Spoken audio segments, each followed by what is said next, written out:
স্বাগত আন্তর্জাতিক সংবাদে। আপনাদের সাথে আছি আমি ইয়াসমিন সুমনা। গণহত্যাকারী ইসরায়েলের পক্ষে আবারও প্রতিরক্ষার দেয়াল হয়ে দাঁড়ালো যুক্তরাষ্ট্র। এবার প্রেসিডেন্ট মাহমুদ আব্বাস সহ অন্তত ৮১ জন ফিলিস্তিন নেতার যুক্তরাষ্ট্রের ভিসা প্রত্যাখ্যান করেছে ট্রাম্প প্রশাসন। এতে তারা জাতিসংঘের আগামী সাধারণ পরিষদ অধিবেশনে যোগ দিতে পারবেন না।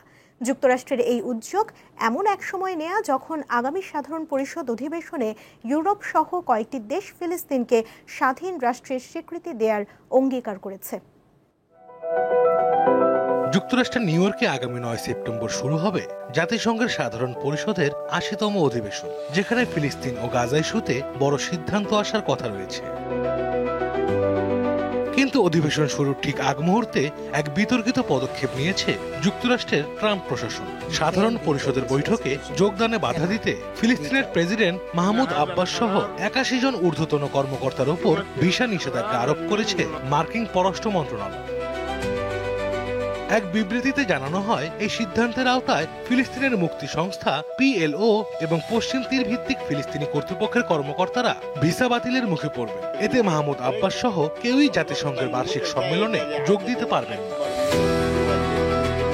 ফিলিস্তিনের এই কর্মকর্তাদের বিরুদ্ধে শান্তি প্রচেষ্টা ব্যাহত করা এবং একটি অনুমান নির্ভর ফিলিস্তিন রাষ্ট্রের একতরফা স্বীকৃতি চাওয়ার অভিযোগ তুলেছেন মার্কিন পররাষ্ট্রমন্ত্রী মার্কো রুবিও। এছাড়া এই পদক্ষেপের কারণ হিসেবে যুক্তরাষ্ট্রের জাতীয় নিরাপত্তাজনিত স্বার্থের কথাও বলা হয় বিবৃতিতে। যুক্তরাষ্ট্রের এই উদ্যোগে বিস্ময় প্রকাশ করেছে মাহমুদ আব্বাসের দপ্তর। এই সিদ্ধান্ত জাতিসংঘের ১৯৪৭ সালের হেডকোয়ার্টার্স এগ্রিমেন্টের লঙ্ঘন বলে অভিযোগ তুলেছেন ফিলিস্তিনের প্রেসিডেন্ট। ওই চুক্তি অনুযায়ী যুক্তরাষ্ট্র বিদেশি কূটনীতিকদের জাতিসংঘে যোগ দেওয়ার সুযোগ দিতে বাধ্য। জাতিসংঘের অধিবেশনের পাশাপাশি ফ্রান্স ও সৌদি আরবের আয়োজিত একটি সম্মেলনে অংশ নেওয়ার কথা ছিল মাহমুদ আব্বাসের, যেখানে যুক্তরাষ্ট্র, ফ্রান্স, অস্ট্রেলিয়া, কানাডা সহ বেশ কয়েকটি দেশের আনুষ্ঠানিকভাবে ফিলিস্তিনি রাষ্ট্রকে স্বীকৃতি দেওয়ার কথা রয়েছে। যুক্তরাষ্ট্রের এই সিদ্ধান্তের পর ট্রাম্প প্রশাসনের বিরুদ্ধে নিন্দার ঝড় উঠেছে বিশ্বজুড়ে। আশরাফ শুভ, দীপ্ত, বার্তাকক্ষ। অবরুদ্ধ গাজায় হামলা চালিয়ে একদিনে আরও অন্তত ৬৭ জন ফিলিস্তিনিকে হত্যা করেছে ইসরায়েল। এর মধ্যে ত্রাণ সংগ্রহ করতে এসে প্রাণ গেছে ৬ জনের। এ নিয়ে ইসরায়েলি হামলায় গাজায় মোট নিহতের সংখ্যা ৬৩,০০০ ছাড়িয়েছে, যার একটি বড় অংশ শিশু ও নারী। এর আগে গাজার শহরকে যুদ্ধক্ষেত্র ঘোষণা করে সেখানে প্রাথমিক হামলা শুরু করে ইসরায়েলি সেনাবাহিনী। শুক্রবার এক বিবৃতিতে IDF জানায়, এখন থেকে মানবিক সহায়তার জন্য প্রতিদিনের সাময়িক যুদ্ধবিরতি আর কার্যকর হবে না। ইসরায়েলের অর্থমন্ত্রী হুঁশিয়ারি দেন, হামাস অস্ত্র সমর্পণ না করলে গাজাকে ইসরায়েলের সঙ্গে যুক্ত করা হবে।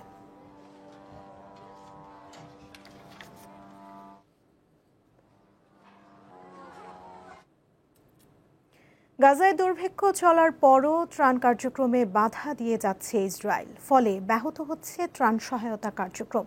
এই অবস্থায় পরিস্থিতি আরও নাজুক হচ্ছে। ইসরায়েলের বাধা সত্ত্বেও কয়েকটি জাহাজে ত্রাণ নিয়ে গাজার উদ্দেশ্যে যাত্রার ঘোষণা দিয়েছেন ৪৪টি দেশের অধিকার কর্মীরা। গাজায় তীব্র খাদ্য সংকটের ফলে দুর্ভিক্ষ ও মানবিক বিপর্যয় ক্রমেই তীব্র হচ্ছে। দুর্ভিক্ষ ঘোষণার পরও সেখানে মানবিক সহায়তা কার্যক্রমে বাধা দিয়ে যাচ্ছে ইসরায়েলের সেনারা। জাতিসংঘের মানবিক সহায়তা সমন্বয় দপ্তর বলছে, গাজায় মানবিক কার্যক্রমের অন্তত ২৩টি মিশন বাধার মুখে পড়েছে। এর মধ্যে ৫টি শেষ করা গেলেও ১৮টি বাতিল হয়ে যায়। এসব মিশনের মধ্যে সীমান্ত ক্রসিং থেকে ত্রাণ সংগ্রহ এবং রোগী সরিয়ে নেওয়ার কার্যক্রমও ছিল। ত্রাণ বিতরণ করতে যাওয়া কর্মীদের ওপরও ইসরায়েলি বাহিনী হামলা চালাচ্ছে। পাশাপাশি তল্লাশির নামে কর্মীদের আটকে রেখে নানাভাবে হেনস্থা করারও অভিযোগ রয়েছে। এ অবস্থা চলতে থাকলে গাজার পরিস্থিতি মানবিক সুনামিতে রূপ নেবে বলে সতর্ক করেছে জাতিসংঘের শরণার্থী বিষয়ক সংস্থা। সীমান্তে দীর্ঘদিন আটকে থাকায় কিছু খাদ্য পচে গেছে বলে জানায় সংস্থাটি। গাজার দুর্ভিক্ষ মোকাবিলায় কয়েকটি ত্রাণবাহী জাহাজ নিয়ে আবারও গাজায় যাওয়ার পরিকল্পনা করছেন ৪৪টি দেশের কয়েকশো অধিকার কর্মী। এর মধ্যে সুইডেনের গ্রেটা থুনবার্গও রয়েছেন। সবকিছু ঠিক থাকলে রবিবার স্পেন থেকে গাজার উদ্দেশ্যে যাত্রা শুরু করবে গ্লোবাল সমুদ্র ফ্লোটিনা নামের নৌবহর। ইসরায়েল যাতে এবার বাধা না দেয় তা নিশ্চিতে বেনিয়ামিন নেতানিয়াহুর সরকারকে চাপ দিতে আন্তর্জাতিক সম্প্রদায়ের প্রতি আহ্বান জানিয়েছেন তারা। এদিকে গাজা শহর পুরোপুরি দখলের উদ্দেশ্যে ট্যাঙ্ক ও যুদ্ধবিমান দিয়ে ধ্বংসযজ্ঞ অব্যাহত রেখেছে ইসরায়েল। সীমান্তে মোতায়েন করা হয়েছে অতিরিক্ত সেনা। আশরাফ শুভ, দীপ্ত, বার্তাকক্ষ। গাজায় আগ্রাসনের প্রতিবাদে ইসরায়েলি বিমানের জন্য আকাশসীমা বন্ধের ঘোষণা দিয়েছে তুরস্ক। তুর্কি বন্দর ব্যবহারেও দেয়া হয়েছে নিষেধাজ্ঞা। স্থানীয় সময় শুক্রবার সংসদের এক বিশেষ অধিবেশনে বক্তৃতায় তুরস্কের পররাষ্ট্রমন্ত্রী হাকান ফিদান এই ঘোষণা দেন।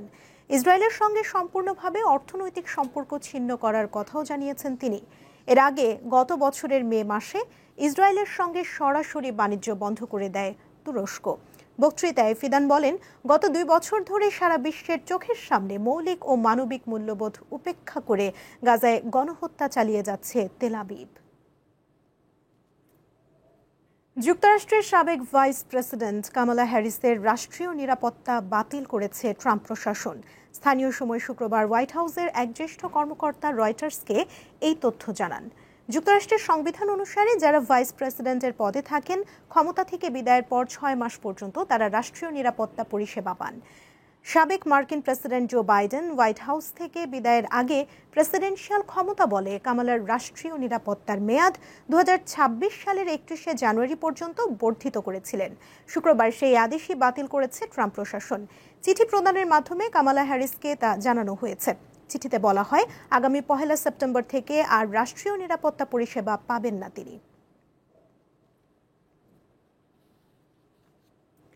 বিশ্বজুড়ে যুক্তরাষ্ট্রের প্রেসিডেন্ট ডোনাল্ড ট্রাম্পের আরোপিত অধিকাংশ শুল্ক অবৈধ বলে রায় দিয়েছে দেশটির আপিল আদালত।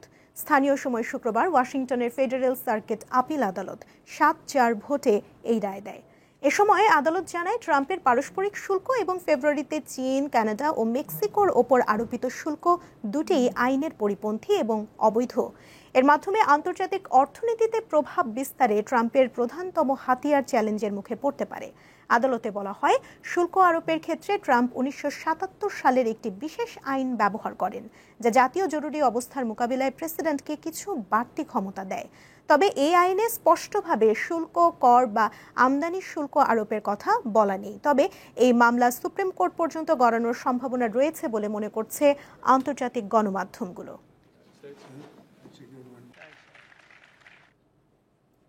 ইরানের পারমাণবিক ইস্যু সহ বিভিন্ন বিষয় নিয়ে আলোচনা করতে বৈঠকে বসতে যাচ্ছেন রুশ প্রেসিডেন্ট ভ্লাদিমির পুতিন এবং ইরানের প্রেসিডেন্ট মাসুদ পেজেশকিয়ান। আগামী সোমবার চীনে বৈঠকটি অনুষ্ঠিত হবে। ইরানের আধা সরকারি সংবাদ সংস্থা মেহেরের খবরে এই তথ্য জানানো হয়। চীনের সাংহাই সহযোগিতা সংস্থার শীর্ষ সম্মেলনের ফাঁকে রুশ প্রেসিডেন্ট পুতিনের সঙ্গে ইরানের প্রেসিডেন্ট পেজেশকিয়ানের সঙ্গে আলোচনা করবেন। বৈঠকে পারমাণবিক কর্মসূচির পরিস্থিতি সহ আঞ্চলিক ও আন্তর্জাতিক বিভিন্ন বিষয় নিয়ে আলোচনা হতে পারে। এছাড়া ইরানের প্রেসিডেন্ট, রুশ প্রেসিডেন্ট এবং উত্তর কোরিয়ার প্রেসিডেন্ট কিম জং উন বেইজিংয়ে একটি সামরিক কুচকাওয়াজে অংশ নেবেন বলে জানা গেছে। এটি হবে চীনের প্রেসিডেন্ট শি জিনপিং এর সঙ্গে 3 নেতার প্রথম প্রকাশ্য উপস্থিতি।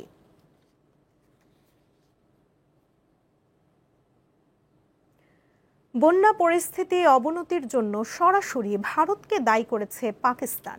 দেশটির কর্মকর্তাদের দাবি, ভারতের উজান থেকে নেমে আসা পানিতে বন্যা পরিস্থিতি আরও তীব্র হয়েছে।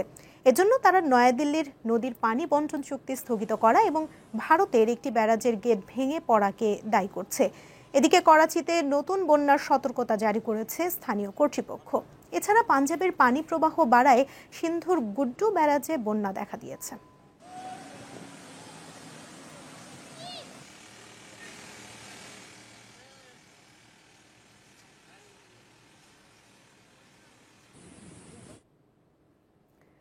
জলবায়ু পরিবর্তনের প্রভাব পড়ছে বিশ্বের অন্যতম জনপ্রিয় ফল কলার উপর। জাতিসংঘের খাদ্য ও কৃষি সংস্থা FAO বলছে, জলবায়ু পরিবর্তনের প্রভাব কলা সরবরাহের ক্ষেত্রে বিরাট হুমকি তৈরি করেছে। কলাগাছে যেসব রোগ দ্রুত ছড়ায় জলবায়ু পরিবর্তন সেগুলো ত্বরান্বিত করে তুলছে। এতে কলার উৎপাদন কমতে পারে বলে আশঙ্কা করছে জাতিসংঘের বিশেষায়িত সংস্থাটি। পুষ্টিকর ও একই সাথে দাম তুলনামূলক কম হওয়ায় কলা দীর্ঘদিন ধরে বিশ্বজুড়ে অসংখ্য মানুষের কাছে অন্যতম প্রিয় ফল। জাতিসংঘের খাদ্য ও কৃষি সংস্থা FAO এর তথ্য মতে অন্তত 40 কোটি মানুষ প্রতিদিনের ক্যালোরির 15 থেকে 27% কলা থেকে গ্রহণ করেন। তবে জলবায়ু পরিবর্তনের নেতিবাচক প্রভাবের কারণে শিগগিরই বিশ্বব্যাপী কলার সরবরাহ হুমকির মুখে পড়তে পারে। বিশ্বব্যাপী রপ্তানিযোগ্য কলার বড় একটি অংশ হল ক্যাভেন্ডিশ জাত, যা মূলত সুস্বাদু, টেকসই ও উচ্চ ফলনশীল হওয়ায় বাণিজ্যিকভাবে জনপ্রিয়। এই জাতের কলা 15 থেকে 35 ডিগ্রি সেলসিয়াস তাপমাত্রায় ভালো জন্মে এবং নির্দিষ্ট মাত্রার পানি প্রয়োজন হয়। অতিরিক্ত বৃষ্টি, ঝড় বা খরায় এসব গাছ সহজেই ক্ষতিগ্রস্ত হয়। জলবায়ু পরিবর্তনের কারণে বিভিন্ন ছত্রাকজাত রোগ ছড়িয়ে পড়ছে, যার মধ্যে ব্ল্যাক সিগাটকা নামক ছত্রাক কলার গাছ শালক সংশ্লেষণ ক্ষমতা 80% পর্যন্ত কমিয়ে দিতে পারে। এছাড়া ফুসিয়াম ট্রপিক্যাল রেস 4 নামে একটি মাটিজনিত ছত্রাক গোটা ক্যাভেন্ডিশ কলার বাগান ধ্বংস করে দিচ্ছে। এসব রোগ মূলত স্যাঁতস্যাঁতে পরিবেশে বিস্তার লাভ করে, যা জলবায়ু পরিবর্তনের সঙ্গে সরাসরি সম্পর্কযুক্ত। এই দুই রোগ এখন বিশ্বের প্রধান উৎপাদন অঞ্চলে ছড়িয়ে পড়েছে, যেমন কলম্বিয়া ও পেরু। বিশেষজ্ঞরা মনে করছেন এই রোগ আরও ছড়ালে কলার সরবরাহে বড় প্রভাব পড়বে। যদি এই রোগের কোনো সমাধান না হয় তবে 2-3 দশকের মধ্যে সরবরাহ চেইনে বড় ব্যাঘাত দেখা দিবে। বর্তমানে লাতিন আমেরিকা ও ক্যারিবিয়ান এই দুই অঞ্চল থেকে বিশ্বের মোট কলার 80% রপ্তানি হয়।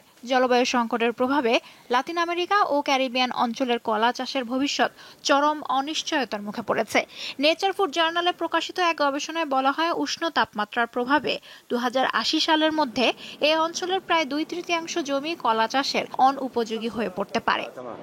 কলার ঘাটতি মানে বাজারে শুধু যোগান কমা নয়, এর দামও বাড়তে পারে। এরই মধ্যে চলতি বছর কলার দাম বেড়েছে। বিশ্বব্যাপী কলা শিল্পে 1 মিলিয়নেরও বেশি মানুষ কর্মসংস্থানের সঙ্গে যুক্ত এবং জলবায়ু সংকট তাদের ওপরও প্রভাব ফেলতে পারে। লুৎফা ফৌজিয়া, দীপ্ত, বার্তাকক্ষ। কলম্বিয়ার মধ্যাঞ্চলের ছোট্ট শহর মনিকিরাতে হয়ে গেল আঞ্চলিক গাধা প্রতিযোগিতা। অনুষ্ঠানটিতে কৃষকরা নিজেদের গাধাদের নানা রকম পোশাকে সাজিয়ে উপস্থাপন করেন। এটি মূলত কলম্বিয়ার একটি ঐতিহ্যবাহী এবং জনপ্রিয় উৎসব, যেখানে স্থানীয়রা ছাড়াও বিদেশি পর্যটকদের সমাগম ঘটে। এক বছরে যতদিন তার চেয়ে বেশি সংখ্যক উৎসব পালন করে কলম্বিয়ার নাগরিকরা। প্রতি বছর তাদের বিভিন্ন ব্যতিক্রমী আয়োজনের মধ্যে অন্যতম উৎসব ডাঙ্কি ফেস্টিভ্যাল। এই উৎসবে গাধাদের ঐতিহ্যবাহী টুপি, বাহারি রঙের চশমা এবং বিভিন্ন পোশাকে সাজানো হয়। এরপর তারা মালিকের সাথে শহরের রাস্তায় ঘুরে বেড়ায়।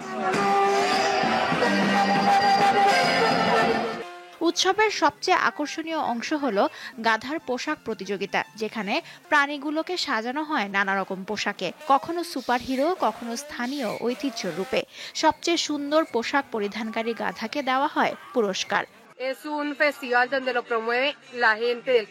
এই আয়োজনে আমি প্রতি বছর অংশ নেই। এবার আমার পছন্দের কার্টুন চরিত্রে নিজেকে এবং আমার গাধাকে সাজিয়ে এনেছি।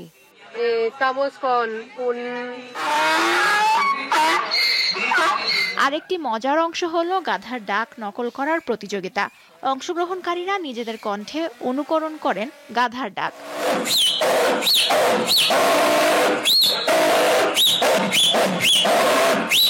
এই প্রাণীটি মূলত কৃষকদের কঠোর পরিশ্রমের প্রতীকী হিসেবে ব্যবহৃত হয়, যা সেখানকার কৃষকদের নিত্যদিনের কাজের সঙ্গী। আমাদের এখানে আপনি নানা জাতের গাধা দেখবেন, এর মধ্যে অনেক প্রজাতি বিলুপ্তির পথে আছে। তাই এই আয়োজনের উদ্দেশ্য হলো এই প্রয়োজনীয় প্রাণীগুলোকে বিলুপ্তির পথ থেকে রক্ষা করা। কিন্তু দেশটিতে কমে আসছে প্রয়োজনীয় এই প্রাণীর সংখ্যা। 2013 সালে 3 লাখেরও বেশি গাধা ছিল কলম্বিয়ায়। সেই সংখ্যা এখন 63,000-এ নেমে এসেছে। লুৎফা ফৌজিয়া, দীপ্ত, বার্তাকক্ষ। এই ছিল আন্তর্জাতিক সংবাদে। এরপর বিকেল 5টায় জেলার সংবাদ দেখার আমন্ত্রণ রইল। এছাড়া আরও তথ্য পেতে যুক্ত থাকুন দীপ্ত ডিজিটাল প্ল্যাটফর্মের সাথে। ধন্যবাদ সবাইকে।